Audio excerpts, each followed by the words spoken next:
individuals. These guys would make a restaurant that Gordon Ramsay renovates look like the Ritz, and they primarily used a place inside Willie's called the Super Happy Fun Room as their hunting ground. In here they throw birthday parties, which would end with the killers brutally murdering the family there, whilst dressed as the cute and cuddly animals. I mean, it's not as bad as my birthday in 2020, but still not nice. Eventually, this drew the attention of the police, and they raided the place one night, only to discover that Willis and his buddies had carried out a suicide pact.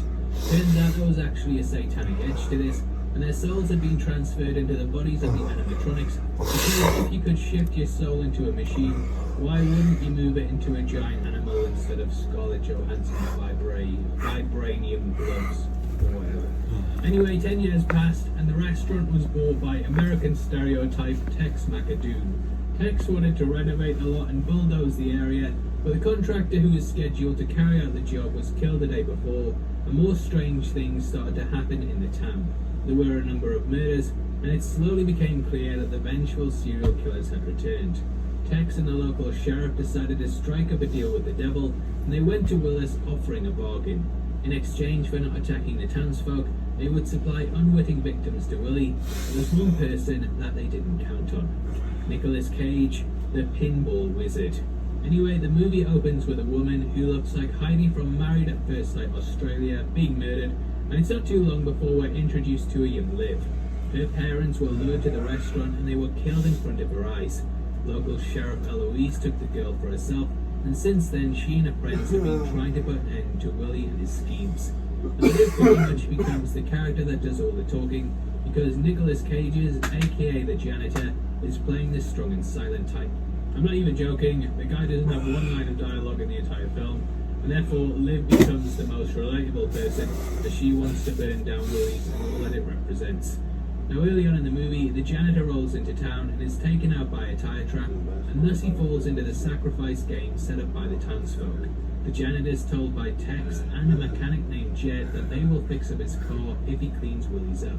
Throughout the night he's taunted by the animatronics of the location and has to fight them off one by one, all whilst continuing the job. It's completely ridiculous, and at times I was asking myself whether it was intentionally bad or just actually bad, and therefore even worse because it was trying to be bad. I'm still a bit torn on the movie, and though it has a lot of fun moments, there's also a lot of parts that don't really land. Now, one thing I rate about Cage's character is that he's completely unfazed by the entire ordeal, and every time he tackles an animatronic monster, he tapes himself up, puts on a new t-shirt, and goes back to cleaning. Slowly, Liv and his paths cross as the cast of Willie's murder her friends, and it leads to Eloise trying to offer the janitor up to Willie herself. Willie rips her in half, and this leads to him facing off against the janitor in a climactic battle. The next morning, Tex and Jed arrive to see the damage, and they're shocked to find that he's lasted the night and has destroyed all of the animatronics inside. At the restaurant, Tex and Jed discuss actually opening it back up, but their celebrations are cut short by Siren Sarah, who lights the gasoline from the fire night. This destroys all three in the explosion, but the restaurant does survive, perhaps hinting at a sequel down the line. Left with her family dead and nowhere to go, Liv and the janitor ride off into the sunset, killing Tito the turtle on the way out, ending the movie and also freeing the townsfolk who have been victim to the curse of Willie's. So what the was going on, and what's up with the janitor? Well, I actually believe that Cage is either playing a personification of death or the devil. Throughout the film, the character seems completely unfazed by everything that's going on, and even when he has a gun pointed to his head by the sheriff, he doesn't seem to care. He even waves at her at one point after this, and goes back to cleaning, showing he just wants to keep up his end of the deal with Tex. Now, deals in general are mentioned throughout the movie, and as we know, Willie and Co. made one with Satan himself instead of surrendering. It is possible that, because of the janitor's adherence to deals, that he's come to collect on the one with Willie, and this is where he was driving to at the start of the film. On the way, his tires were flattened, and thus he had to strike up his own deal with Jed and Tex, which stopped him from just going to the location and killing everyone there.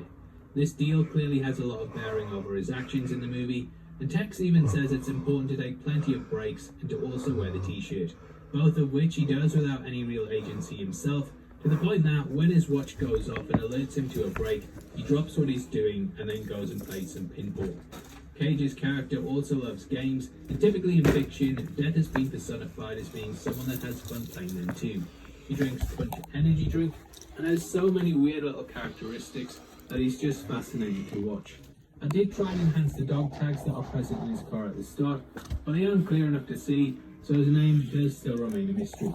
However, at the end of the movie, even though he's completely unconnected from the explosion involving Tex and Jed, his sunglasses light up with flames, almost like he's seeing it himself. He has no history, no real future, and there's a lot of mystery surrounding him that I think is definitely open to interpretation.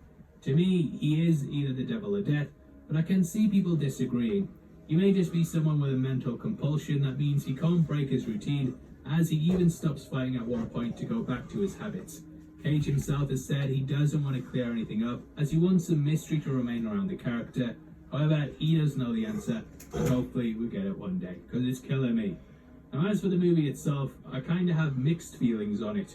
I know it's supposed to just be a stupid schlock movie, so it kind of feels bad to ding it for that.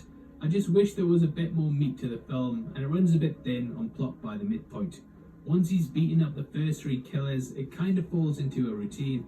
I feel like they could have focused a lot more on the origin story of Willy's Wonderland.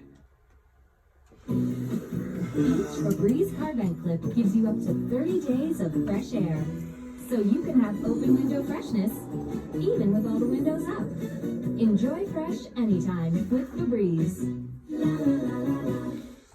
Welcome back to New Rockstars. I'm Eric Voss, and the latest trailer for Zack Snyder's Justice League gives us an even deeper look into Snyder's original vision, including Darkseid with facade and cranny goodness, and Jared Leto Joker, hilariously self-aware of his own meme culture. Pretty much every shot in this has little details added by Snyder, hinting at how this R-rated recut on HBO Max is a very different movie. So let's break down everything you might have missed from this trailer. Let's get started.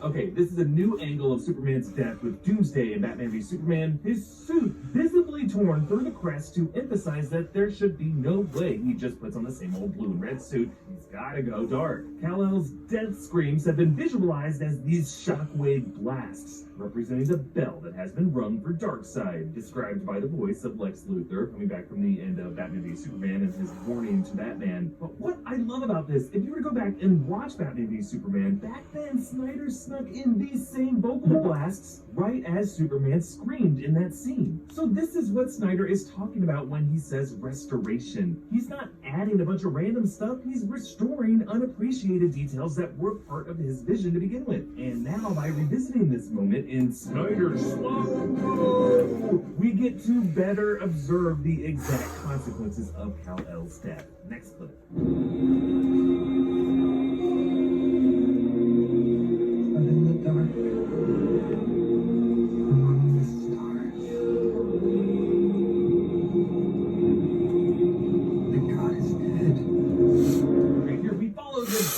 Shockwave up through the damaged city out into the darkness, where they can be picked up by all kinds of evil shit. I love how the sound design just keeps that scream just as powerful as it echoes outward. Constant cry that never ends. I know that's how families workshop. It's just meaningful with its pain. Now, of course, Superman's super breath is one of his abilities. It creates strong gusts of wind. You'll notice how it fans the flames it crosses. It blows back the smoke. But here, it's not just a goofy thing he's doing. It's something he is releasing in his final breath. And here is a good example of why Snyder reconceived this all in